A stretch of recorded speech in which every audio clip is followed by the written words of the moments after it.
Hello नमस्कार मंडळी, कसे आहात तुम्ही सगळे. आज आमच्याकडे बेत आहे पाणीपुरीचा. आणि कारातेच आमचं ठरलं होतं, आत्यारी शुक्रवार सर्व आलेले की उद्या संध्याकाळी पाणीपुरीच बनवायची. संध्याकाळचे 5:30-6 वाजलेले. इथे मी तयारी करते. So let's make panipuri with me. मी इथे बटाटे उकळायला ठेवते आणि माझ्या जोडीला मदतीला आहे Purva. So guys let's do it. बस नाही तर नुसता पुदिनाच असतो ना, पण जास्त करून पाणीपुरीच्या पाणीत थंड राहायचं. पाणी फ्रीजमध्ये ठेवून द्या बरं का, बर्फ झाकून ठेवा. गाईज आता आम्ही चटणी करतोय. बाई मला लाल लाल कलरची थांब ना सुतळी, पहिले निवडून तर घे नीट. निवडचं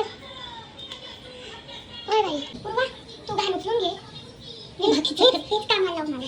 अगं मग तू घाण उचलून घे ना. तू घाण उचलून घे, मी बाकीची तयारी करते. You know I am professional in cooking. तू नाही आहेस अजून, तू शिकाऊ आहेस. सो माझ्या लग्नाला वेळ नाही. स्पॉइलर देते मी, स्पॉइलर. गाईज तिच्या स्पॉइलरवर लक्ष देऊ नका.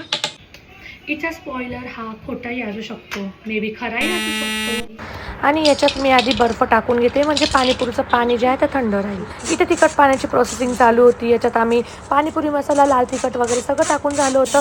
आणि तुम्ही बघू शकता घरी छान असा कलर आलेला. याला आम्ही फ्रीझरमध्ये ठेवलं होतं थंड होण्यासाठी. आणि रिशूला इथे ना सुकी पुरी खायची होती, त्याच्यामुळे मी त्याला इथे फक्त सुकी पुरी करून देते बिना पाण्याची. आणि त्याला पण खूप आवडली होती. त्यानंतर आम्ही इथे गोड पाणी, तिखट पाणी, कांदा वगैरे सगळं असं एका प्लेटमध्ये छान घेतलं होतं. गोड पाणी तर आम्ही ना बाहेरूनच आणलं होतं, फक्त तिखट पाणी घरी केलं होतं. पाणीपुरी खाल्ली ना, खोटे नाही खरे वाले दे. कसा पैसे दे, पाणीपुरी खाते ना पैसे. सर्व जणांनी जो ताव मारला ना पाणीपुरीवर, तो काय बोलायलाच नको.